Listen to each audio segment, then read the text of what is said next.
खुशी देखेगा। देखिए तो सुनील आवाज कन्फर्म कीजिए था वहाँ पे। ठीक।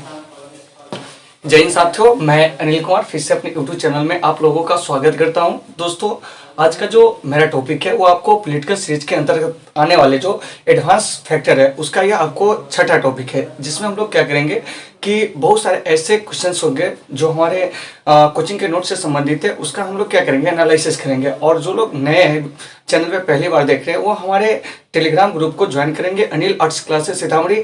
और वहां से आप जाकर टेलीग्राम से क्या करेंगे कि आपको पॉलिटिकल फाइनल के नाम से एक आपको क्या होगा कि पीडीएफ बना होगा, आप उससे क्या करेंगे मतलब डाउनलोड कर लेंगे और वहां से इन सारे क्वेश्चंस को क्या करेंगे फॉलो करेंगे। तो चलिए दोस्तों इसे शुरू करते हैं। देखिए, और इस वीडियो बनाने का मकसद देखिए कि आपके जो 12th के बोर्ड एग्जाम में जो भी एडवांस फैक्टर से पूछे जाने वाला प्रश्न है, ठीक है ना, जो आपके सिलेबस में नहीं है, ठीक है ना, जैसे 11th का टॉपिक है जो कि आप 12th में पढ़ते नहीं है, ठीक है ना, तो ऐसे क्वेश्चन अगर आते हैं 11th कक्षा से, ठीक है ना, तो आप उसे आसानी से क्या कर सकते हो, क्लियर कर सकते हो। इसके अलावा कॉम्पिटिटिव स्टूडेंट्स के लिए भी ये क्वेश्चन सब आपको काफी ज्यादा क्या है, आपको महत्वपूर्ण है। तो आप लोग क्या करेंगे कि वीडियो को स्किप नहीं करेंगे और शुरू से लेकर लास्ट तक देखेंगे और इससे आने वाले जो भी प्रश्न होंगे, ठीक है ना, उसका आप लोग क्या करेंगे कि सही ढंग से अपने कॉपी पे नोट करते चलेंगे ताकि आपको एग्जाम में किसी प्रकार की कोई समस्या ना हो। तो चलिए दोस्तों इसे शुरू करते हैं। देखिए पहला प्रश्न कर रहा है, क्या आज के टॉपिक का 89 नंबर प्रश्न है, क्या कर रहा है कि भारतीय संविधान के प्रस्तावना में धर्मनिरपेक्ष समाजवादी राष्ट्र की अखंडता, ठीक है ना, एवं आपको एकता, ठीक है, यह आपको किस संविधान संशोधन द्वारा क्या किया गया था, समाविष्ट किया गया था।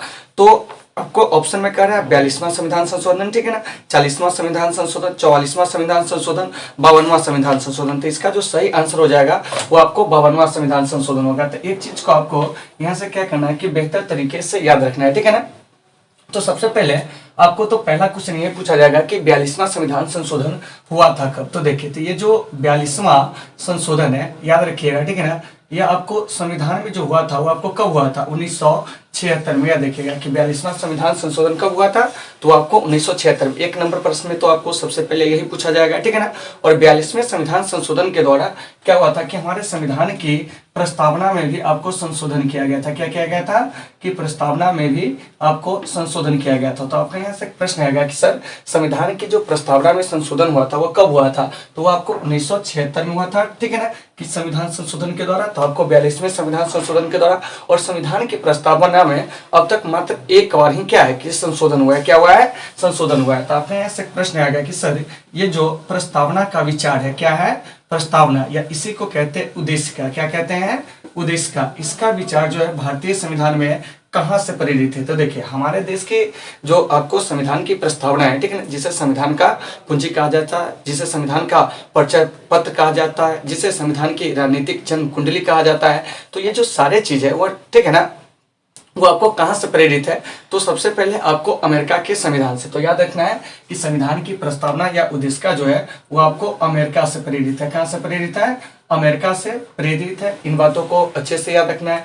दूसरी बात की जो प्रस्तावना की भाषा है, क्या है, भाषा है, वह आपको ऑस्ट्रेलिया से प्रेरित है। किससे प्रेरित है, ऑस्ट्रेलिया से प्रेरित है। तो याद रखना है कि प्रस्तावना की भाषा ऑस्ट्रेलिया से प्रेरित है, जबकि आपको प्रस्तावना का जो विचार है वो आपको अमेरिका से प्रेरित है। और संविधान की प्रस्तावना में अब तक कितने बार संशोधन हुआ है, तो याद रखना है कि संविधान की प्रस्तावना में अब तक मात्र एक बार संशोधन हुआ है। क्या हुआ है, एक बार संशोधन हुआ। और इस संशोधन के द्वारा क्या हुआ था कि संविधान की प्रस्तावना में आपको अखंडता शब्द, कौन सा शब्द, अखंडता शब्द, ठीक है ना, इसके अलावा आपको पंथ निरपेक्ष, क्या है, पंथ निरपेक्ष, इसके अलावा आपको समाजवादी शब्द, क्या है, समाजवादी शब्द। ये तीन शब्द जो थे वो आपको जोड़े गए थे संविधान की प्रस्तावना में किस संविधान संशोधन के द्वारा, तो आपको 42वां संविधान संशोधन के द्वारा। तो कभी कभी प्रश्न कर लिया जाता है कि बताइए कि संविधान की प्रस्तावना में अखंडता, पंथ निरपेक्ष, समाजवादी शब्द कब जोड़ा गया था, तो वह आपको 1976 में जोड़ा गया था, आपको 42वें संविधान संशोधन के द्वारा, ठीक है ना। तो इन चीजों को आपको बढ़िया से क्या करना है, समझना है, क्या करना है, समझना है। फिर यहाँ से एक प्रश्न आएगा कि बताइए कि संविधान की प्रस्तावना को किस अन्य नाम से भी जाना जाता है। तो देखिए संविधान की जो प्रस्तावना है, ठीक है ना, इसको कहा जाता है, आपको जानते हैं, संविधान का परिचय पत्र। क्या कहा जाता है, संविधान का परिचय पत्र। याद रखिएगा, अगर पूछ देगा कि संविधान का परिचय पत्र किसे कहा जाता है, तो याद रखिएगा कि संविधान का परिचय पत्र जो है वह आपको किसे कहा जाता है, तो प्रस्तावना को। दूसरी बात, कि ये जो प्रस्तावना है इसे संविधान की आत्मा भी कहा जाता है। क्या कहा जाता है? संविधान की आत्मा। तो याद रखिएगा कि संविधान की प्रस्तावना को संविधान की जो आत्मा कहा था वो आपको ठाकुर दास भार्गव कहे थे। कौन कहे थे? ठाकुर दास भार्गव। तो याद रखना है कि संविधान की प्रस्तावना को संविधान की जो आत्मा कहा था वह कौन कहा था? तो आपको ठाकुर दास भार्गव ने कहा था। इसके अलावे इसे राजनीतिक जन्म कुंडली भी कहा जाता है। क्या कहा जाता है? राजनीतिक जन्म कुंडली। ठीक है ना। तो संविधान की प्रस्तावना को राजनीतिक जन्म कुंडली जो कहे थे वो कौन कहे थे? तो आपको के.एम. मुंशी कहे थे, यानी कन्हैया लाल मणिक लाल आपको मुंशी जी जो है उन्होंने संविधान की प्रस्तावना को क्या कहा था कि आपको यानी कि राजनीतिक जन्म कुंडली। तो इन बातों को भी आपको अच्छे से क्या करना है? याद रखना है। तो ये हो गया आपको 42वां संविधान संशोधन, संविधान की प्रस्तावना से संबंधित, जो कि आपको इसमें जो प्रश्न आएंगे उम्मीद है कि आप इसे क्लियर कर लेंगे। और 42वां संविधान संशोधन इंदिरा गांधी के समय में हुआ था। किसके समय में हुआ था? इंदिरा गांधी के समय में। तो इन बातों को भी अच्छे से याद रखना है। दूसरी बात, एक चीज और याद रखिएगा कि 42वां संविधान संशोधन द्वारा क्या हुआ था कि 42वां संशोधन द्वारा क्या हुआ था कि आपको राष्ट्रपति को मंत्रिपरिषद की सलाह मानने के लिए क्या हुआ था कि बाध्य किया गया था। क्या किया गया था? बाध्य किया गया था। मतलब कि जो प्रेसिडेंट होंगे, क्या होंगे? प्रेसिडेंट होंगे, वो आपको मंत्रिपरिषद की सलाह मानेंगे। ठीक है ना। उसके सलाह अनुसार ही कार्य करेंगे। ये आपको 42वां संविधान संशोधन में क्या हुआ था कि आपको कहा गया था। इसके अलावा एक चीज और याद रखिएगा कि 42वां संविधान संशोधन के दौरान ही क्या हुआ था कि आपको राज्य सूची से 5 विषय को निकालकर संबंधित सूची में क्या किया गया था? आपको कन्वर्ट किया गया था। क्या किया गया था? कन्वर्ट किया गया था। और इस साल यह दरोगा का जो आपको 26 दिसंबर 2021 को एग्जाम हुआ था उसके फर्स्ट सिटिंग में यह पूछा हुआ प्रश्न है और उसके कैंडिडेट हम भी थे। ठीक है ना। तो इसका यह प्रत्यक्ष सबूत है कि यह प्रश्न पूछा गया है। ठीक है ना। तो आप याद रखिएगा कि राज्य सूची के जो आपको 5 विषय थे, क्या थे? 5 विषय थे। उसको क्या किया गया था कि आपको संवर्ती सूची में, किस सूची में? संवर्ती सूची में क्या हुआ था कि आपको मतलब परिवर्तित किया गया था। और ये जो संवर्ती सूची का विचार है हमारे देश में ऑस्ट्रेलिया के संविधान से लिया गया। किससे लिया गया है? ऑस्ट्रेलिया से। तो इस बात को भी आपको अच्छे से याद रखना है।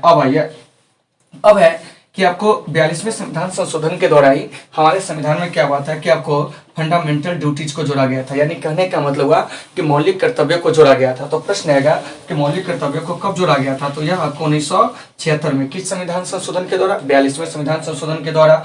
और ये जो मौलिक कर्तव्य किस समिति के अनुशंसा पर जोड़ा गया था? तो वह आपको सरदार स्वंसी समिति। क्या है?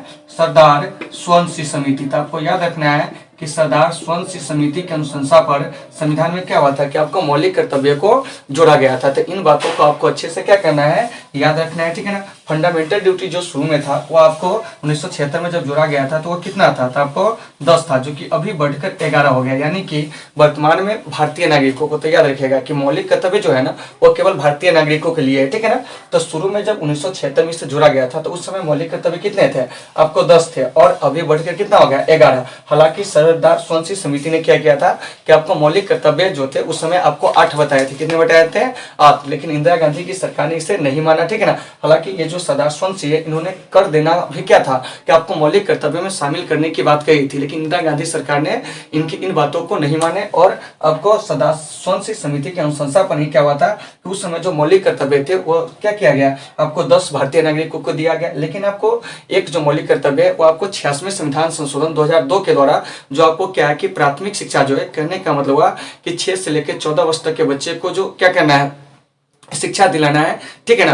तो वो भी अब क्या है कि प्रत्येक अभिभावक का दायित्व है। तो वही हमारा 11वां मौलिक कर्तव्य। कहने का मतलब ये हुआ कि अगर आपसे पूछा जाए कि 11वां मौलिक कर्तव्य क्या है तो आप क्या कहोगे कि प्रत्येक अभिभावक का दायित्व होगा कि वह अपने 6 से लेकर 14 वर्ष तक के बच्चों के लिए क्या करे कि आपको मतलब शिक्षा की व्यवस्था करे। या आपको मौलिक कर्तव्य क्या है? मौलिक कर्तव्य। तो इन चीजों को भी आपको अच्छे से क्या करना है? समझना है। क्या करना है? समझना है। ठीक है ना। चलिए अब हम चलते हैं आगे। ठीक है कि ये जो सरदार स्वंसी समिति है इसने कितने मौलिक कर्तव्य सुझाए थे? तो आपको 8 कर देना भी कहते हैं कि आपको मौलिक कर्तव्य में शामिल कीजिए। तो देखिए तो ये सब बात जो है 42वें संविधान संशोधन से क्या है कि आपको मतलब संबंधित है। अब देखिए अब इसी में एक है क्या कि ऑप्शन में 44वां संविधान संशोधन। तो साथियों इसे याद रखिएगा कि ये जो 44वां संशोधन है ना, ठीक है, तो यह 44वां संविधान संशोधन जो हुआ था यह आपको कब हुआ था? तो यह आपको 1978 में हुआ था। कितना में हुआ था?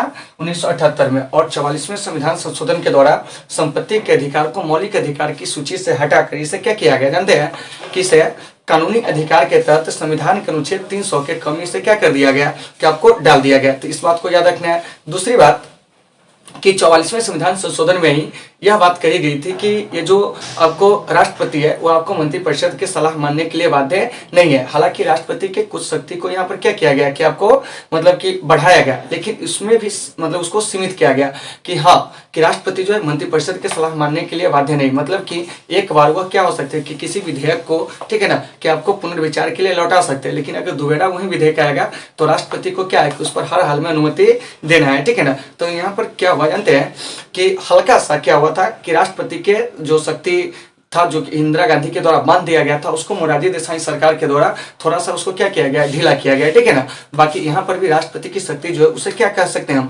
कि बांधना ही कहेंगे, क्योंकि एक बार यहाँ विधेयक को क्या कर सकते हैं, लौटा सकते हैं। अगर मंत्रिपरिषद दोबारा उसी विधेयक को अगर आपके पास भेजते हैं तो आपको हर हाल में क्या करना है कि आपको अपनी सहमति देना आवश्यक है। तो कभी कभी प्रश्न कर लिया जाएगा कि बताओ कि किस संविधान संशोधन में यह प्रावधान किया गया कि राष्ट्रपति मंत्रिपरिषद की सलाह को एक बार क्या कर सकते हैं, लौटा सकते हैं। अगर दूसरी बार वही सलाह जाती है राष्ट्रपति के पास तो उसे मानने के लिए राष्ट्रपति बाध्य होंगे। तो ये आपको 44वें संविधान संशोधन में। फिर एक ऑप्शन है आपको यानी कि 52वां संविधान संशोधन। तो बताया था कि 52वां संविधान संशोधन के द्वारा दल बदल अधिनियम आया था। क्या आया था, दल बदल अधिनियम। तो इस बात को याद रखिएगा। और 52वां संविधान संशोधन कब हुआ था, तो 1985 में था। आपको याद रखना है कि दल बदल कानून जो है वो आपको 1985 में बना था। किस संविधान संशोधन के द्वारा, तो वह आपको 52वां संविधान संशोधन के द्वारा। और दल बदल की जो चर्चा है वो आपको संविधान के किस अनुच्छेद में है, तो आप अनुच्छेद नहीं कहेंगे, किस अनुसूची में है, तो हम कहेंगे अनुसूची 10 में। क्या कहेंगे, अनुसूची 10 में। और ये जो दल बदल कानून है साथियों, ये आपको बना था कब, तो ये आपको इंदिरा गांधी कहते हैं राजीव गांधी के समय में बना था, ठीक है ना।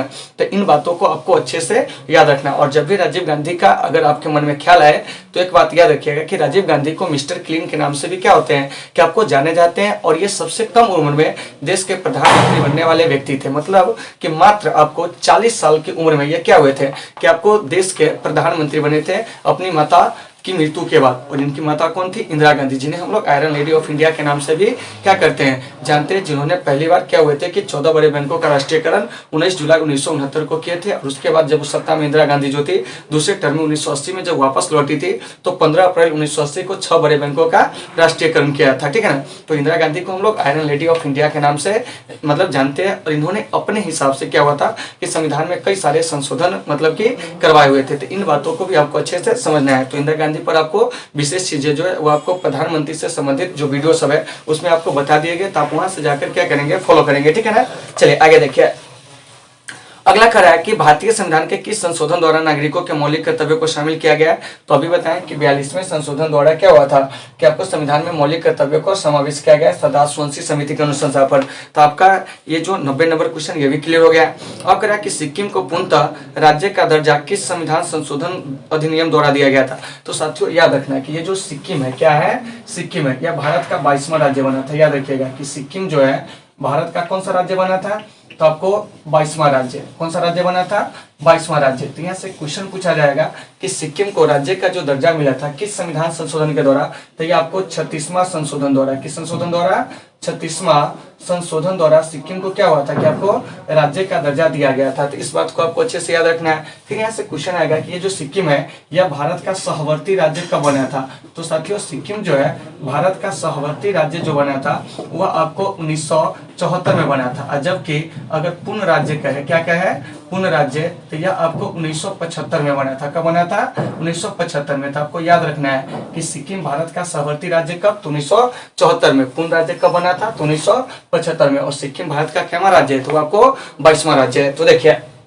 अब इस कहानी को थोड़ा सा जानते हैं। तो सबसे पहले हम आज़ादी से चलते हैं। तो देखिए तो सबसे पहले आज़ादी के बाद क्या हुआ था कि हमारा जो भारत है, क्या है, भारत है, ठीक है ना। इस भारत में आपको क्या था कि उस समय तत्कालीन जो आपको 565 क्या था कि देशी रियासत था, जिसमें से 562 रियासत जो थे वो आपको भारतीय संघ में शामिल हो गए। 3 रियासत जो थे अपने आप को स्वतंत्र रखने का निश्चय किया, ठीक है ना। वो भारत मिला न पाकिस्तान में। ऐसे में आपको हैदराबाद, जम्मू कश्मीर और आपको जूनागढ़ था। तो किसी प्रकार से क्या हुआ था कि आपको हैदराबाद, ठीक है ना, सैनिक शक्ति के बल पर, जूनागढ़ जिसे आपको जन्म संग्रह के आधार पर भारतीय संघ में मिला लिया गया, और कश्मीर इशू क्या है वो आप भी जानते हैं, ठीक है ना।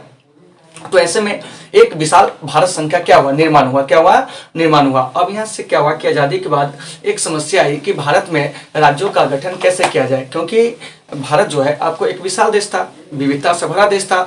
इसके एक कोने में अलग संस्कृति, दूसरे कोने में अलग संस्कृति, एक कोने में दूसरी भाषा, दूसरे कोने में दूसरी भाषा बोली जाती थी, ठीक है ना। सभी लोगों की जो आपको क्या था कि विचारधाराएं जो थी अलग अलग प्रकार की थी। तो ऐसे परिस्थिति में क्या हुआ था कि प्रधानमंत्री नेहरू के द्वारा 1953 में राज्य पुनर्गठन आयोग का क्या हुआ था कि आपको गठन किया गया था, ठीक है ना। तो इस राज्य पुनर्गठन आयोग के जो अध्यक्ष बनाया गया वो आपको न्यायमूर्ति फजल अली को बनाया गया। और इस आयोग ने 1955 में भारत सरकार को अपना रिपोर्ट दिया। और इसके बाद नेहरू जी ने क्या किए थे, 1956 में राज्य पुनर्गठन अधिनियम को क्या किए थे, बनाए थे। यानी कि उनके मंत्रिमंडल के सहयोग से क्या हुआ था कि राज्य पुनर्गठन अधिनियम 1956 में बना था। और सुझाव दिया गया था कि भारत में जो राज्यों का गठन है वो आपको भाषा के आधार पर किया जाए। और इस प्रकार से भाषा के आधार पर गठित होने वाला जो पहला राज्य था वो आपको आंध्र प्रदेश था 1953 में, ठीक है ना। लेकिन आंध्र प्रदेश का पुनर्गठन किया गया था 1956 में। इसलिए आपको कहीं कहीं आंध्र प्रदेश के गठन में 1956 भी देखने को मिलेंगे, 1953 भी। लेकिन आप लोगों को डाउट नहीं करनी है, ठीक है ना। 1953 में आंध्र प्रदेश का गठन हुआ था भाषा के आधार पर, तेलुगु भाषा के आधार पर, ठीक है ना। लेकिन आंध्र प्रदेश का जो पुनर्गठन हुआ था वो आपको 1956 में। तो देखिए यहाँ से कौन कौन से प्रश्न पूछे जाएंगे। तो सबसे पहले आपसे क्वेश्चन ये आएगा कि राज्य पुनर्गठन आयोग क्या है, राज्य पुनर्गठन आयोग। तो ये जो राज्य पुनर्गठन आयोग है ये आपको कब बना था, तो हम कहेंगे 1953 में। कब कहेंगे, 1953 में। फिर यहाँ से प्रश्न आएगा कि राज्य पुनर्गठन आयोग ने अपनी रिपोर्ट भारत सरकार को कब दिया था, तो अपनी रिपोर्ट जो दिया था यह आपको 1955 में। कितना में, 1955 में। कि राज्य पुनर्गठन आयोग ने अपनी रिपोर्ट भारत सरकार को कब दिया था, 1955 में, ठीक है ना। लेकिन राज्य पुनर्गठन जो अधिनियम बना था, क्या बना था, अधिनियम। देखिए यहाँ से क्वेश्चन क्या क्या पूछेंगे, अब ध्यान से सुनिएगा। राज्य पुनर्गठन जो अधिनियम बना था वो आपको कब बना था, तो यह आपको 1956 में बना था।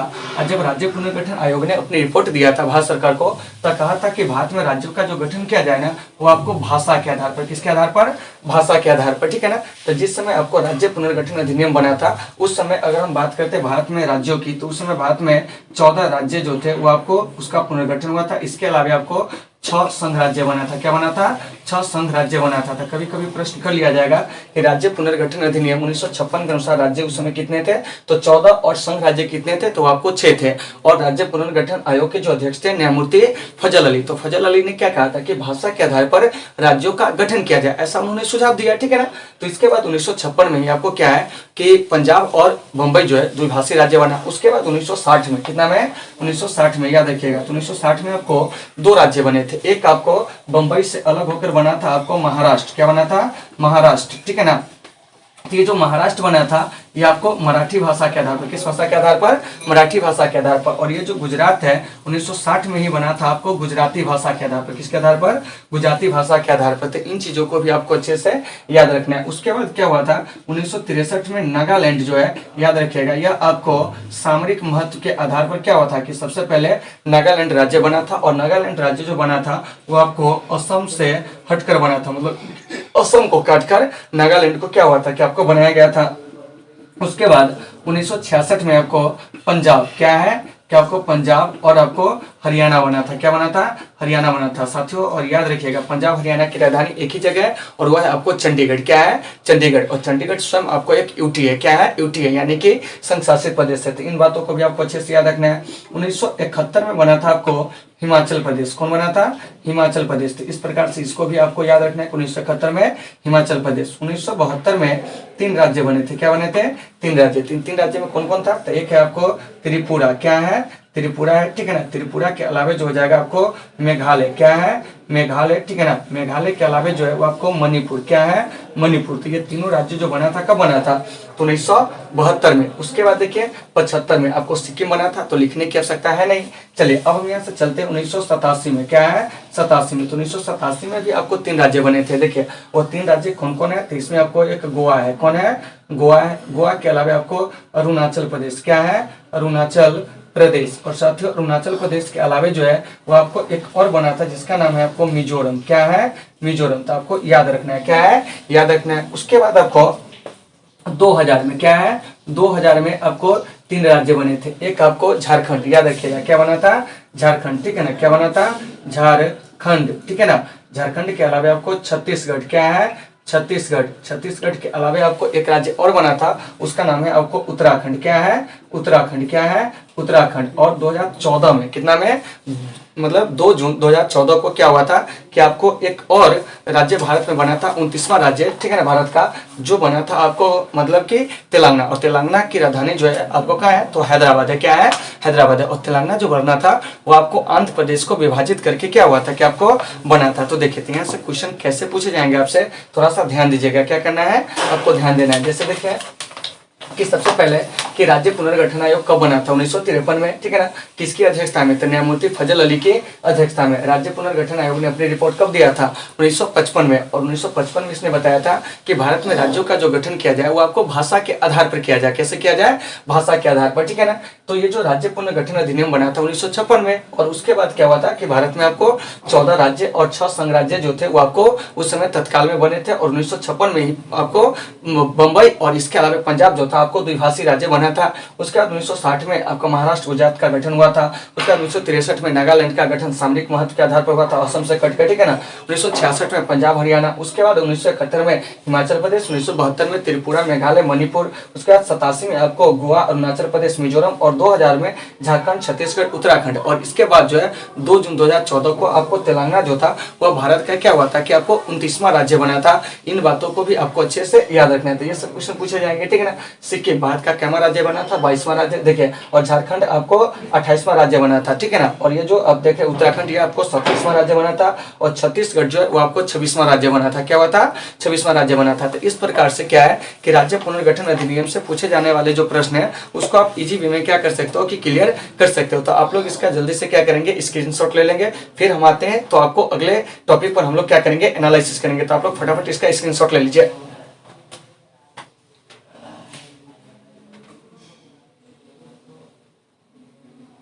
उम्मीद है आप लोग स्क्रीनशॉट ले लिए होंगे, ठीक है ना। अब चलिए आगे चलते हैं। देखिए अगला प्रश्न क्या कर रहा है कि संविधान के 8वीं अनुसूची में सिंधी भाषा को किस संविधान संशोधन द्वारा क्या किया गया था कि आपको शामिल किया गया है, ठीक है ना।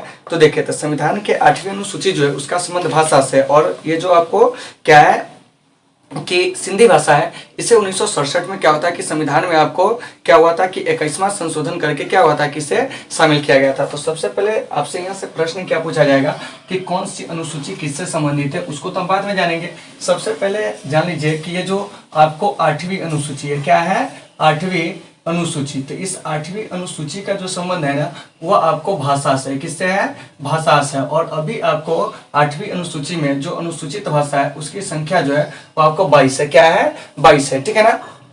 अब हम यहाँ से बात करते हैं कि वो 22 भाषा जो है कौन कौन है। तो देखिए तो शुरू में आपको 14 ही भाषा था, ठीक है ना। लेकिन बाद में किस किस भाषा को जोड़ा गया था यह जानना हमारे लिए मतलब कि काफी ज्यादा जरूरी हो जाएगा। तो देखिए तो इसमें आपको 1967 में कितना में, 1967 में आपको सिंधी को शामिल किया गया था। किसको शामिल किया गया था, सिंधी को। उसके बाद आपको 1992 में क्या हुआ था कि कामनी को शामिल किया गया था। अब हम कहें सर कामनी मतलब क्या हो गया, तो देखिए तो क से हो जाएगा कोंकणी, क्या हो जाएगा, कोंकणी, ठीक है ना। कोंकणी के अलावे आपको मस हो जाएगा मणिपुरी, क्या हो जाएगा, मणिपुरी। और मणिपुरी के अलावे जो हो जाएंगे वो आपको नेपाली, क्या हो जाएगा, नेपाली। तो इस प्रकार से हमने क्या देखा कि 1992 में क्या हुआ था कि 8वीं अनुसूची में 3 भाषाओं को शामिल किया गया था। 1967 में आपको सिंधी। और शुरू में जो अनुसूचित भाषा थी 8वीं अनुसूची में कितनी थी, 14 थी। तो अब अनुसूचित भाषा की संख्या कितना हो गया था, 14। और सिंधी को ले लीजिएगा 15, ठीक है ना। और उसके बाद आपको कोंकणी मणिपुरी नेपाली, तो ये हो गया 15 3 18। अब देखिए अब क्या है, ध्यान से सुनेंगे कि 2003 में कितना में, 2003 में आपको क्या किया गया था कि 4 भाषाओं को शामिल किया गया था। बोडो सम यानी कहने का मतलब हुआ बोडो, क्या हो गया, बोडो। डोगरी क्या है, डोगरी। इसके अलावा आपको संथाली, क्या है, संथाली। संथाली के अलावे जो है वो आपको मैथिली, क्या है, मैथिली। इसे जो शामिल किया गया था, कब शामिल किया गया था, तो 2003 में। याद रखना है कब शामिल किया गया था, 2003 में। कोंकणी हो गया, नेपाली हो गया, मणिपुरी, इसे कब शामिल किया गया था, तो यह आपको 1992 में। और सिंधी को 1967 में। तो डायरेक्ट आपसे यहाँ से क्वेश्चन पूछा जाएगा कि संविधान की 8वीं अनुसूची का संबंध किससे है, तो हम क्या कहेंगे, तो आपको भाषा से। किससे है, अनुसूचित भाषाओं से। यहाँ से तो प्रश्न ये भी आपसे पूछा जा सकता है कि संविधान के 12वीं अनुसूची का संबंध किससे है। तो 12वीं अनुसूची का जो संबंध है वो आपको नगर पालिका यानी नगर की संस्थाओं से। 11वीं अनुसूची का पंचायती राज से। 10वीं अनुसूची का दल बदल से। 9वीं अनुसूची का भूमि सुधार से। 8वीं का जो संबंध है वो आपको किससे है, तो अनुसूचित भाषा से, ठीक है ना। 7वीं का जो संबंध है वो आपको केंद्र और राज्य के बीच में शक्तियों के विभाजन के लिए जो सूची बनाई गई है उससे। 6ठी अनुसूची असम, ठीक है ना। इसके अलावा मेघालय, त्रिपुरा और मिजोरम के जो जनजातीय क्षेत्र है उसके प्रशासन से संबंधित है। उसके बाद आपको 5वीं अनुसूची, उसमें क्या है कि जो भी आपको मतलब जनजातीय क्षेत्र है उसके प्रशासन से संबंधित बातें। 4थी अनुसूची में राज्यसभा सीटों के आवंटन से संबंधित बात है, ठीक है ना। इसके अलावा आपको क्या है कि 3री अनुसूची में जो है विभिन्न पदाधिकारियों के क्या है कि आपको जो शपथ है, क्या है शपथ है, उस शपथ का उल्लेख है। 2री अनुसूची में जो है विभिन्न पदाधिकारियों के वेतन से संबंधित बात है। और पहली अनुसूची में क्या है कि आपको मतलब भारत और उसके जो राज्य क्षेत्र, कहने का मतलब है कि संघ और उसके राज्य क्षेत्र, उसके बारे में चर्चा की गई। तो इन सारे चीजों को आपको अच्छे से याद रखना है, ठीक है ना। कभी कभी प्रश्न कर लिया जाता है कि सिंधी को 8वीं अनुसूची में कब शामिल किया गया था? 1967 में। कोंकणी, मणिपुरी, नेपाली को कब शामिल किया गया था? 1992 में। उसके बाद 2003 में बोडो, डोगरी, संथाली, मैथिली को क्या किया गया था? शामिल किया गया था। तो इन चीजों को आपको अच्छे से क्या करना है, समझना है। चलिए आगे चलते हैं।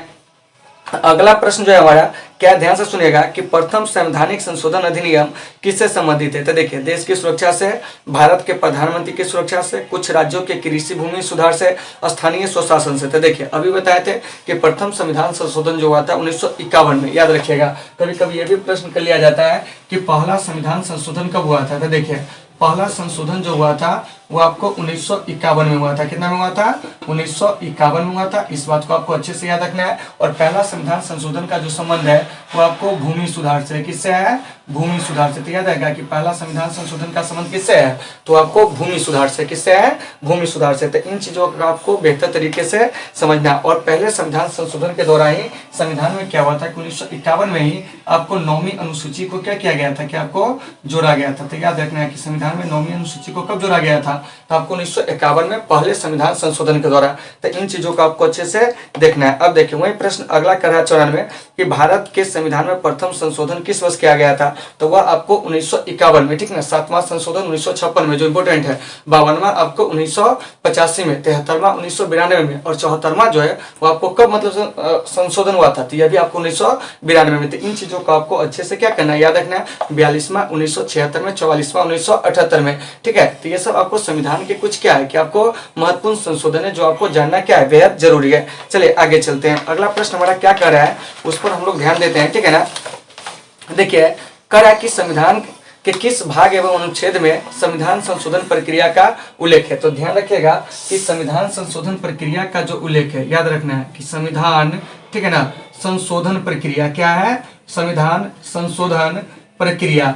तो ये जो संविधान संशोधन प्रक्रिया है, ठीक है ना, इसका जो उल्लेख है वो आपको भाग 20 में, किसमें है? भाग 20 में, ठीक है ना। और इसके बाद अनुच्छेद कहेंगे तो हो जाएगा आपको 368 में। साथियों, हो सकता है कि आप लोगों को पीछे से गाने की आवाज भी सुनने को मिलता होगा। तो देखिए, तो कुछ लोग हैं हमारे यहाँ आसपास जिनके पास कॉमन सेंस नहीं है, ठीक है ना, क्योंकि वो जानते हैं कि यहाँ वर्क हो रही है, लेकिन फिर भी वो लोग क्या करें कि तेज में साउंड बजा रहे हैं। तो हो सकता है कि आपको उस साउंड को नहीं सुनना है, आपको मेरी बातों को सुनना है, ठीक है ना। तो हो सकता है कि प्रॉब्लम होता हो आप लोगों को, लेकिन हम इसमें अभी फिलहाल कुछ नहीं कर सकते हैं, ठीक है ना। तो देखिए, संविधान संशोधन प्रक्रिया का उल्लेख कहाँ है? तो भाग 20 में। और अनुच्छेद क्या कहेंगे? तो 368 में। कितना में? 368 में। तो इन चीजों को भी आपको अच्छे से याद रखना है। और संविधान संशोधन विधेयक जो होता है, ध्यान से सुनिएगा, यह क्या होता है कि आपको विशेष बहुमत से पारित किए जाते थे। याद रखिएगा कि संविधान संशोधन विधेयक क्या है?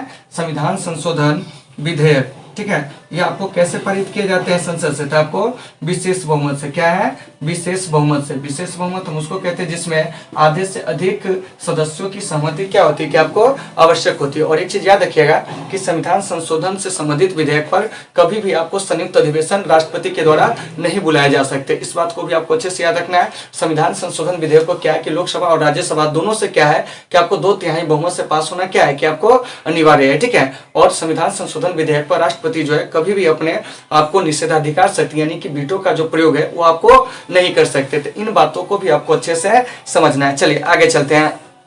देखिए, अगला प्रश्न कर रहा है कि भारतीय संविधान की कौन सी विशेष व्यवस्था दक्षिण अफ्रीका के संविधान से ली गई थी? यहाँ पर 4 ऑप्शन है। क्या है? 4 ऑप्शन है। समझिए, तो इसको हम ऑप्शन से समझते हैं। क्या करते हैं? ऑप्शन से समझते हैं। तो ऑप्शन से समझेंगे तो सबसे पहला है संसदीय प्रणाली। क्या है?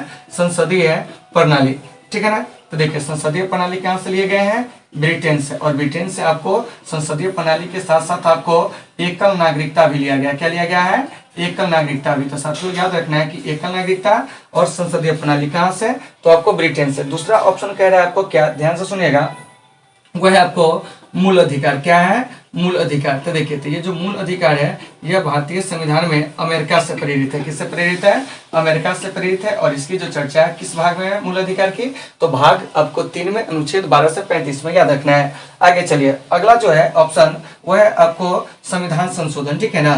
तो देखिए तो ये जो आपको संविधान संशोधन है, ठीक है ना, वह आपको दक्षिण अफ्रीका से लिया गया। याद रखना है कि संविधान संशोधन क्या है, संविधान संशोधन। तो साथियों संविधान संशोधन कहां से लिया गया है, तो ये आपको दक्षिण अफ्रीका से। कहां से लिया गया है, दक्षिण अफ्रीका से। जब भी दक्षिण अफ्रीका आपके जहन में है तो याद रखिएगा कि दक्षिण अफ्रीका की 3 राजधानी, एक आपको प्रिटोरिया, एक आपको जोहान्सबर्ग और एक जो है ब्लोमफोंटेन, ठीक है ना, यानी ब्लोमफोंटेन। इस प्रकार से दक्षिण अफ्रीका की 3 राजधानी है। आगे चलिए, तो संविधान संशोधन की प्रक्रिया हो गया। एक ऑप्शन में आपको मूल कर्तव्य, क्या है, मूल कर्तव्य। तो साथियों ये जो मूल कर्तव्य है, ठीक है ना, याद रखिएगा कि ये जो मूल कर्तव्य है ये आपको यूएसएसआर से लिया गया। और यूएसएसआर के ही जो आपको उत्तराधिकारी वो आपको रूस है। तो कहीं कहीं रूस भी आपको देखने को मिलेंगे, क्योंकि देखिए रूस तो बना था आपको कब, 1991 में, जब सोवियत संघ का विघटन हुआ था।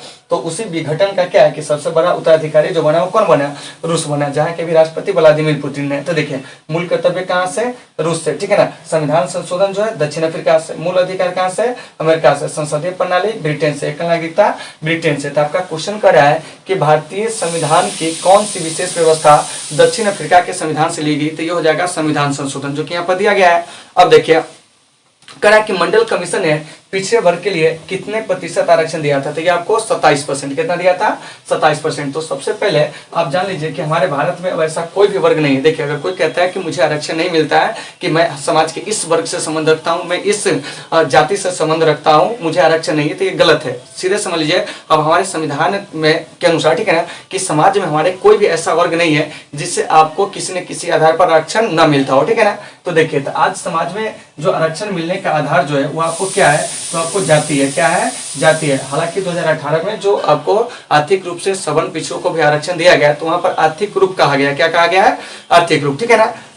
तो देखिए वर्तमान में किसको कितना आरक्षण मिलता है, तो इसमें आपको सबसे पहले हम बात करते हैं ओबीसी को। तो ओबीसी को आपको 27% आरक्षण जो है आपको लोक सेवाओं में दिए जाते हैं, ठीक है ना। इसके अलावा आपको क्या है कि बहुत सारे ऐसी सेवाएं जिसमें मिलते हैं। उसके बाद है आपको एससी को 15% आरक्षण दिए जाते हैं। एसटी जो है उससे आपको 7.5% आरक्षण दिए जाते हैं। और आपको ईडब्ल्यूएस है, क्या है, ईडब्ल्यूएस, इसे आपको 10% आरक्षण दिए जाते हैं, ठीक है ना।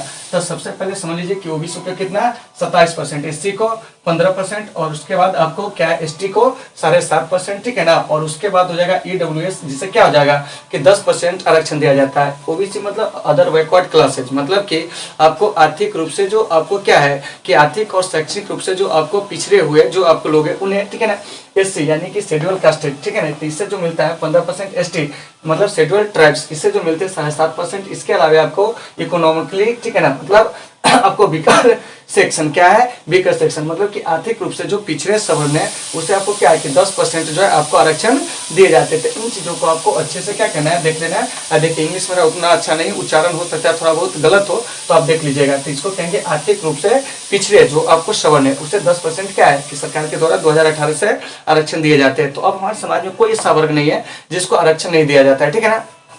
तो देखिए आजादी के बाद क्या हुआ था, ध्यान से समझेंगे, ठीक है ना।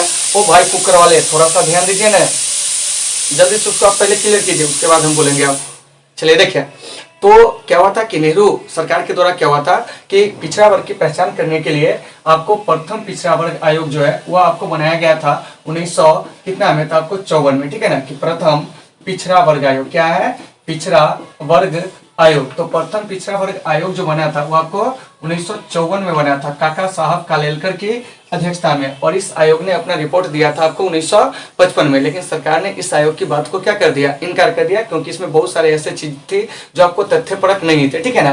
तो देखिए, तो प्रथम पिछड़ा वर्ग आयोग का जो गठन हुआ था कब हुआ था, 1954 में, काका साहब कालेलकर की अध्यक्षता में। तो देखिए, तो इसकी बातों को क्या किया गया कि नेहरू सरकार के द्वारा नहीं माना गया। उसके बाद क्या हुआ था कि जब केंद्र में जनता पार्टी की सरकार बनी तो उसने क्या हुआ था कि दूसरा पिछड़ा वर्ग आयोग का क्या किया, गठन किया, जिसे हम लोग मंडल आयोग के नाम से जानते हैं। किस नाम से जानते हैं, मंडल आयोग के नाम से जानते हैं। तो साथियों, दूसरा पिछड़ा वर्ग आयोग को हम लोग मंडल आयोग के नाम से जानते हैं, और इस मंडल आयोग का गठन 1978 में हुआ था आपको मोरारजी देसाई सरकार के द्वारा, यानी कि जनता पार्टी की सरकार के द्वारा। और इस आयोग ने 1980 में अपनी रिपोर्ट जो था वो आपको क्या हुआ था कि इंदिरा गांधी सरकार को सौंपा था, लेकिन सरकार ने इस आयोग के रिपोर्ट को मानने से क्या कर दिया, इनकार कर दिया। क्या कर दिया, इनकार कर दिया, ठीक है ना। उसके बाद क्या हुआ कि मंडल आयोग के कभी कभी प्रश्न कर लिए जाते हैं कि अध्यक्ष कौन थे, ठीक है ना। तो मंडल आयोग के जो अध्यक्ष थे वो आपको बीपी मंडल थे, यानी कि बिंदेश्वरी प्रसाद मंडल। कौन थे, बिंदेश्वरी प्रसाद मंडल। तो साथियों याद रखना है कि आपको मंडल आयोग के जो अध्यक्ष थे वो कौन थे, तो वो आपको बिंदेश्वरी प्रसाद मंडल थे, ठीक है ना। फिर यहाँ से क्वेश्चन आएगा कि मंडल आयोग का गठन आपको कब हुआ था, तो मंडल आयोग का गठन 1978 में किसके द्वारा था, आपको जनता पार्टी की सरकार के द्वारा आपको किया गया था। और उस समय जनता पार्टी के जो प्रधानमंत्री थे वो आपको मोरारजी देसाई थे। तो साथियों, जब भी मोरारजी देसाई आपके जहन में आए, आप याद रखना, ठीक है ना, कि सबसे पहले इन्होंने ही प्रधानमंत्री के पद से क्या किया था कि आपको त्यागपत्र दिए थे। दूसरी बात आपको क्या याद रखना है कि मोरारजी देसाई हमारे देश के पहले गैर कांग्रेसी प्रधानमंत्री है, और प्रथम पूर्णतः गैर कांग्रेसी प्रधानमंत्री क्या है, तो आपको अटल बिहारी वाजपेयी। और प्रथम गैर कांग्रेसी प्रधानमंत्री जो लगातार 2 कार्यकाल के लिए चुने गए हैं वह आपको कौन है, तो नरेंद्र मोदी, ठीक है ना। तो देखिए, तो यहाँ से गैर कांग्रेसी से इन प्रश्नों को आपको याद रखना है। तो मंडल आयोग का गठन करने वाले प्रधानमंत्री कौन थे, मोरारजी देसाई। हालांकि मंडल आयोग के जो रिपोर्ट को लागू किया था, इसके सिफारिशों को जो लागू किया था 13 अगस्त 1990 को, कितना को 13 अगस्त 1990 को, वह कौन लागू किया था जानते हैं, तो आपको बीपीसी। कौन लागू किए थे, बीपीसी। बीपीसी कहने का मतलब हुआ कि विश्वनाथ प्रताप सिंह ने 1990 में मंडल आयोग के सिफारिशों को लागू किया था। और इस आयोग के सिफारिशों के आधार पर क्या है कि ओबीसी को 27% आरक्षण जो है वो आपको क्या है, दिया गया। क्या है, दिया गया। हालांकि यह आरक्षण कम है, क्या है, कम है। अब कहेंगे सर आप ओबीसी हो इसलिए ऐसी बात तो नहीं बोलते हो, ठीक ना। तो देखिए, ओबीसी में आपको सबसे ज्यादा आपको क्या है कि आपको जाति है, क्या है, जाति है। लगभग आपको मतलब कि 3750 जाति जो है आपके बुक के अनुसार, जो कि 1931 के जाति आधारित जनगणना के आधार पर क्या है कि आपको कहा गया है, ठीक है ना। अब इसमें जो जातियों की संख्या बढ़कर हो गई होगी, कम से कम 4000 से अधिक होंगे। क्या होंगे, 4000 से अधिक होंगे। लेकिन उनको मिलने वाले जो आरक्षण है मात्र आपको कितना है, 27% है। क्या है, 27% है, जो कि देश में सबसे ज्यादा आबादी भी इसी का है, ठीक है ना। और ओबीसी के जो आरक्षण है उसका लाभ जो है सभी लोग जो है उठा भी नहीं पा रहे हैं, ठीक है ना। तो इन चीजों को क्या है कि सरकार को थोड़ी सी सुधार करनी चाहिए, ठीक है ना। यानी कि यहाँ दिए गए आरक्षण के जो आपको क्या है कि लिस्ट है उस पर हम बता रहे हैं कि जिसकी जनसंख्या जितनी हो उस जनसंख्या के अनुपात में आरक्षण दिया जाना चाहिए, ठीक है ना। जैसे कि अभी देखिए कि आपको ईडब्ल्यूएस है उसे जो आरक्षण दिया गया, क्या है, आरक्षण दिया गया है, ठीक है ना। तो वो कहीं ना कहीं जो है आपको आरक्षण का अभी सबसे ज्यादा जो यूज कर रहा है वो आपको ईडब्ल्यूएस वाले ही कर रहे हैं। और ईडब्ल्यू वाले एस के आरक्षण से क्या है कि सबसे ज्यादा जो नुकसान है आपको ओबीसी वाले को। कारण क्या है, जानते कि आज अगर किसी भी चीज के रिजल्ट को देखिएगा तो ईडब्ल्यूएस का जो कट ऑफ होता है, ठीक है ना, वो आपको ओबीसी से कम होता है। क्या होता है, ओबीसी से कम होता है, ठीक है ना। तो आपको क्या कि सरकार को इन चीजों में थोड़ी सी सुधार करनी चाहिए। मैं यहाँ मतलब पक्षपात नहीं कर रहा हूँ, मैं बस ये बता रहा हूँ कि आपको जाति में जिसकी जनसंख्या जितनी हो उस आधार से आरक्षण दीजिए। क्या दीजिए, आरक्षण दीजिए। और सबसे पहले आरक्षण का आधार जो है वो आपको जाति होना ही नहीं चाहिए, आपको आर्थिक रूप से होना चाहिए। क्या होना चाहिए, आर्थिक रूप से होना चाहिए, ठीक है ना। चलिए आगे चलते हैं हम लोग अपने सिलेबस की ओर। इस बातों को आप लोग को अच्छे से याद रखना है। तो आपसे क्वेश्चन पूछा जाएगा, प्रथम पिछड़ा वर्ग आयोग का गठन कब हुआ था, 1954 में। आयोग ने रिपोर्ट कब दिया था, 1955 में। इसके अध्यक्ष कौन थे, काका साहब कालेलकर। दूसरा पिछड़ा वर्ग आयोग जिसे मंडल आयोग के नाम से जानते हैं, इसका गठन कब हुआ था, 1978 में। और इसने अपना रिपोर्ट कब दिया था, 1980 में। और मंडल आयोग के जो अध्यक्ष थे कौन थे, तो आपको बीपी मंडल थे, ठीक है ना, बिंदेश्वरी प्रसाद मंडल। और मंडल आयोग का गठन किया था जनता पार्टी की सरकार ने, प्रधानमंत्री थे मोरारजी देसाई। और मंडल आयोग के सिफारिशों को लागू किया गया था 13 अगस्त 1990 को बीपीसी सरकार के द्वारा। और इसके तहत क्या हुआ था कि आपको ओबीसी को 27% आरक्षण जो था वो आपको दिया गया था। तो इन बातों को भी आपको अच्छे से याद रखना है। आगे देखिए करा कि मंडल आयोग संबंधित था किससे, देखिए पिछड़ी जातियों से, यहाँ पर दिया हुआ है तो इसका एनालिसिस नहीं करेंगे। प्रथम पिछड़ा वर्ग आयोग के अध्यक्ष कौन थे? काका साहब कालेलकर थे। ये भी आपको बताने की आवश्यकता नहीं है। अब देखिए, अब है कि प्रथम पिछड़ा वर्ग आयोग का गठन कब किया गया था? देखिए 1950, 1951, 1952, 1953। तो सबसे नजदीक में आपको क्या है? 1954, 1953। तो कहीं कहीं आपको प्रथम पिछड़ा वर्ग आयोग का जो गठन है वो आपको 1953 भी दिया रहता है, कहीं कहीं 54 भी दिया रहता है। तो आपको कंफ्यूज नहीं होना है, जहां पर जैसा ऑप्शन होगा आपको उस तरह से क्या करना है? बनाना है। देखिए अब कह रहा है कि पिछड़ा वर्ग आयोग का गठन कौन करता है? तो आपको राष्ट्रपति। देखिए पिछड़ा वर्ग आयोग हो तब, चाहे आपको अनुसूचित जाति आयोग हो तब, अनुसूचित जनजाति आयोग हो तब, सबके जो गठन करते हैं वो आपको राष्ट्रपति ही करते हैं, यानी कि प्रेसिडेंट ऑफ इंडिया करते हैं। आगे देखिए, अब क्या कह रहा है कि लोकसभा में आंग्ल भारतीय समुदाय का प्रतिनिधित्व नहीं होने पर संविधान के किस अनुच्छेद के राष्ट्रपति उस समुदाय के 2 व्यक्तियों को सदस्यता के लिए नामांकित कर सकता है? तो अनुच्छेद 331 क्या है? अनुच्छेद 331 याद रखिएगा। अनुच्छेद 331 के तहत क्या है? 331 के तहत क्या है? ध्यान से सुनिएगा। वो आपको लोकसभा में आपको एंग्लो इंडियन को क्या होते हैं कि आपको राष्ट्रपति के द्वारा मनोनीत किए जा सकते हैं। साथियों यहाँ से प्रश्न आ गया कि एंग्लो इंडियन की परिभाषा कहाँ दी गई है? तो आपको अनुच्छेद 366 में। इस बात को याद रखना है। एंग्लो इंडियन कौन है? तो ऐसे व्यक्ति जो सबसे पहले भारत का नागरिक हो, जिसके पिता आपको या उसके पितृकुल यूरोपीय हो, माता जो हो या उसका मातृकुल जो हो वो आपको भारतीय हो, तो ऐसे लोगों को हम लोग कहते हैं क्या? Anglo Indian. क्या कहते हैं? Anglo Indian. तो आपको संविधान के अनुच्छेद 331 के तहत एंग्लो इंडियन का प्रतिनिधित्व लोकसभा में न होने पर राष्ट्रपति उसे मनोनीत कर सकते हैं। और भी अनुच्छेद है इसमें, देख लेते हैं कि कौन कौन से अनुच्छेद है। हाँ, एक अनुच्छेद जो है वो आपको अनुच्छेद 330 है। क्या है? अनुच्छेद 330 याद रखिएगा। तो अनुच्छेद 330 के तहत क्या है कि आपको लोकसभा में अनुसूचित जातियों और अनुसूचित जनजातियों को क्या है कि इसके लिए सीटें जो है आरक्षित है। तो अभी जो आपको अनुसूचित जाति के लिए जो सीट आरक्षित है लोकसभा में वो आपको कितने हैं? 84 सीट है। कितने सीट है? 84 सीट है। और अनुसूचित जनजाति के लिए जो है आपको 47 सीट जो है वो आपको क्या है? आरक्षित है। क्या है? आरक्षित है। तो कभी कभी क्वेश्चन पूछ लिया जाता है कि लोकसभा में अनुसूचित जाति के लिए कितने सीट आरक्षित है? 84, अनुसूचित जनजाति के लिए 47, ठीक है ना। और आर्टिकल 330 के तहत इन लोगों के लिए क्या है कि आपको सीटों का आरक्षण है। उसके बाद देखिए एक अनुच्छेद और है आपको, अनुच्छेद 333। क्या है? अनुच्छेद 333 याद रखिएगा, ठीक है ना। तो ये जो आपको अनुच्छेद 333 है, क्या है? 333 है। तो अनुच्छेद 333 के तहत क्या है कि आपको विधानसभा में क्या है? विधानसभा में एंग्लो इंडियन के लिए जो है आपको सीटों का क्या है? आरक्षण है। क्या है? आरक्षण है। देखिए विधानसभा में, कहा? विधानसभा में आपको एंग्लो इंडियन के लिए सीटों का जो आरक्षण है वो आपको किस अनुच्छेद के तहत है? तो 333 के तहत। इस बात को याद रखना है। उसके बाद एक अनुच्छेद 332। तो 332 में क्या है कि विधानसभा में आपको अनुसूचित जाति और अनुसूचित जनजाति के लिए क्या है कि आपको सीटों का आरक्षण है। तो इन बातों को आपको अच्छे से क्या करना है? याद रखना है, ठीक है ना। कि 332 में क्या है? तो अनुसूचित जाति, ठीक है ना, और अनुसूचित जनजाति के लिए विधानसभा में आरक्षण है। और लोकसभा में कहेंगे तो आपको 330 के तहत, ठीक है। इन बातों को याद रखना है। अब देखिए एंग्लो इंडियन के लिए लोकसभा में आपको 331 के तहत, विधानसभा में 333 के तहत। मतलब देख रहे हैं 31 2 33 हो रहा है, 30 2 32 हो रहा है। तो ऐसे भी आप इसे क्या कर सकते हो? याद रख सकते हो। जैसे देखिए यहाँ पर है आपको आर्टिकल कितना है? तो आपको 300 यानी कि 32। क्या है? 32। तो देखिए तो अनुसूचित जाति अनुसूचित जनजाति के लिए जो लोकसभा में आरक्षण है वो आपको किस अनुच्छेद के तहत? 330 के तहत। और इसमें 2 बढ़ा दीजिएगा तो यह विधानसभा में अनुसूचित जाति और जनजाति के लिए आरक्षण हो जाएगा। देखिए एंग्लो इंडियन के लिए लोकसभा में 331 के तहत और वहीं आपको विधानसभा में तो आपको 332 के तहत। इन बातों को अच्छे से याद रखना है। तो लोकसभा में एंग्लो इंडियन को मनोनीत कर सकते हैं कौन? तो आपको राष्ट्रपति। ठीक उसी प्रकार से आपको राज्य मतलब राज्य की विधानसभा में राज्यपाल जो होते हैं एक एंग्लो इंडियन को मनोनीत कर सकते हैं। जहां पर आपको एंग्लो इंडियन हो उस राज्य की बात हो रही है, ठीक है ना। चलिए आगे चलते हैं। अगला कह रहा है कि देखिए वर्तमान समय में लोकसभा की 543 निर्वाचित सीटों में से कितनी सीटें अनुसूचित जनजाति के लिए? तो वो आपको 47 से अभी बताएं, ठीक है ना। 84 जो है वो आपको किसके लिए है? तो अनुसूचित जनजाति के लिए नहीं, अनुसूचित जाति के लिए। देखिए अनुसूचित जाति 84 सीटें आरक्षित है, ठीक है ना। और आपको अनुसूचित जनजाति उसके लिए आपको 47 सीट जो है वो आपको आरक्षित है। तो इन चीजों को देख लेना है। अब आइए करा भारतीय संविधान के किस अनुच्छेद के तहत अनुसूचित जाति और अनुसूचित जनजाति के सदस्यों के लिए लोकसभा में आरक्षण प्रदान किया गया था? देखिए 330 के तहत अभी बताएं, ठीक है ना। अब देखिए अगला भारतीय संविधान के किस अनुच्छेद के तहत अनुसूचित जाति एवं जनजाति के सदस्यों के लिए विधानसभाओं में आरक्षण दिया गया है? तो देखिए विधानसभा में 332 अनुसूचित जाति अनुसूचित जनजाति, तीन चीजों को याद रखना है। अब देखिए अब कह रहा है किसी क्षेत्र को अनुसूचित और जनजाति क्षेत्र घोषित करने का अधिकार किसे है? तो वो आपको प्रेसिडेंट ऑफ इंडिया को, मतलब कि भारत के राष्ट्रपति को। और भारत के जो भी राष्ट्रपति है कौन है बताइए?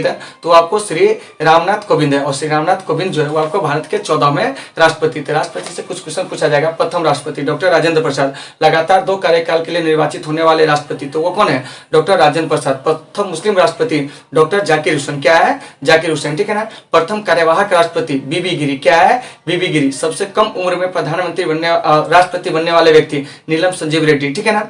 उसके बाद निर्विरोध चुने जाने वाले राष्ट्रपति नीलम संजीव रेड्डी, ठीक है। उसके बाद है दूसरे राष्ट्रपति जिनकी पद पर मृत्यु हो गई थी, फरुखुद्दीन अली अहमद, ठीक है। तो इन चीजों को भी आपको अच्छे से याद रखना है। क्या करना है? याद रखना है, ठीक है ना। तो यहाँ से क्वेश्चन पूछे जाएंगे। सबसे अधिक उम्र में आपको क्या है कि राष्ट्रपति बनने वाले व्यक्ति, तो आर वेंकटरमन। ऐसे बहुत सारे प्रश्न जो है आपको राष्ट्रपति से पूछे जाएंगे, ठीक है ना। तो आप लोग हमारे चैनल में आप विजिट करके क्या करेंगे कि अबाउट प्रेसिडेंट से संबंधित जो आपको वीडियो है उसे देख लेंगे। आप लोगों को काफी बेनिफिट उससे मिलेंगे, ठीक है ना। चलिए आगे चलते हैं। अब देखिए क्या कह रहा है कि संविधान के किस अनुसूची में असम, मेघालय, ठीक है ना, त्रिपुरा तथा मिजोरम के अनुसूचित जनजाति क्षेत्र के प्रशासन के विषय में चर्चा किया गया था? 6ठी अनुसूची शुरू में बताए थे, ठीक है ना। अब देखिए 4थी अनुसूची में राज्यसभा सीटों का आवंटन, 5वीं अनुसूची में जो है आपको मतलब कि जो अनुसूचित जनजाति क्षेत्र है उसके प्रशासन से संबंधित बात, 7वीं अनुसूची में आपको क्या है कि संघ और राज्य के बीच में यानी जो शक्ति का विभाजन सूचियों के माध्यम से उसकी चर्चा की गई। तो दोस्तों उम्मीद है कि आपको ये सारे चीज जो होंगे समझ में आ गए होंगे। तो चलिए आज की इस कक्षा को हम लोग यहीं पे विराम देते, फिर मिलते हैं आपसे एक बेहतर क्लास के साथ कल। जब तक के लिए आप सबों से सुविधा, take care all of you.